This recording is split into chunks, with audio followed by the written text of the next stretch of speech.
First of all అన్నకి thank you so much అన్న.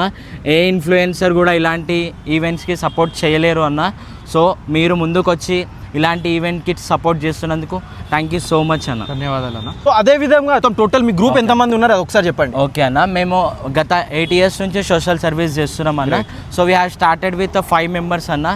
ఇప్పుడు మేము ఒక 150 members ఉన్నామన్న. మల్టిపుల్ టీమ్స్ కూడా మనతోని కొలాబ్ అవ్వడం జరిగిందన్న. లైక్ సనాతన సేవా సమితి ఆర్గనైజేషన్స్ అన్నీ వస్తున్నాయన్న, లోకల్ స్కూల్ ఆర్గనైజేషన్స్.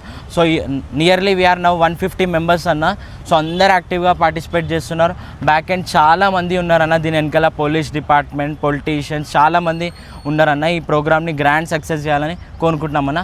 టైంకి తిని టైంకి వంటున్నాం అంటే జస్ట్ ఆల్ బికాస్ ఆఫ్ మన సోల్జర్స్, గ్రేట్ ఇండియన్ ఆర్మీ అని చెప్పొచ్చు. మొత్తం టీం నుంచి మనం చూసి నేర్చుకోవాలి. ఎందుకంటే ఇవాళ రేపు జనరేషన్ చూసుకుంటే చాలా వస్తువులకి డైవర్షన్స్ అనేది నడుస్తుంది. గ్రేట్ ఒక విజన్ పెట్టుకొని ముంగట నడవడం జరుగుతుంది. సో వీళ్ళకైతే ఒక బిగ్ థ్యాంక్స్ చెప్పాలా. అదేవిధంగా 14th రోజు ఎవరు చూస్తున్నారు, ఖచ్చితంగా మీరు అందరూ వచ్చి భారీ ఎత్తున మనకు విజయవంతం మంచిగా సక్సెస్ఫుల్ చేయాలని చెప్పి మేము అందరం మనస్ఫూర్తిగా కోరుతున్నాం. అదేవిధంగా లొకేషన్ చూసుకుంటే ఇక్కడ మనకి చిలకలగూడ గ్రౌండ్స్ ఆపోజిట్ మనకి ఇక్కడ కట్టమైసమ్మ గుడి ఉంది. మిగతా అన్ని డీటెయిల్స్ నేను కింద లింక్లో అయితే ఇస్తాను. భారత్ మాతా కీ జై, జై హింద్.